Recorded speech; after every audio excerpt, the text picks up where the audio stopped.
គុណមើលទៅមេឃមីស្រទំពពកបាំងភ្នំខ្យល់បក់ផាត់ផាយដកភ្នំពពៀ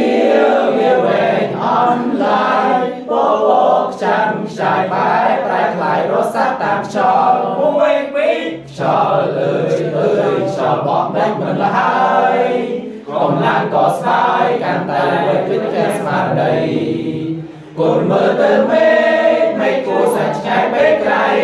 ចិត្តខ្ញុំអាឡ័យស្រពន់ពេកប្រមាណមួយពីរក្រុមទាហានខំដើរដេកតាមដងព្រៃភ្នំអាវុធទល់ធំដុំទប់ទល់តនឹងសត្រូវតែការកាំភ្លើងនោះគ្នារត់ចូលសំដៅ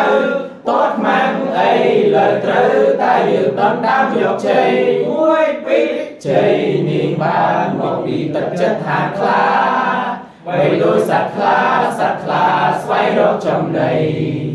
បើបានជួបហើយស្លាប់រួចយើងកុំគិតអីធ្វើឲ្យឡាយនៃរាជាណាចក្រកម្ពុជាមួយពីរ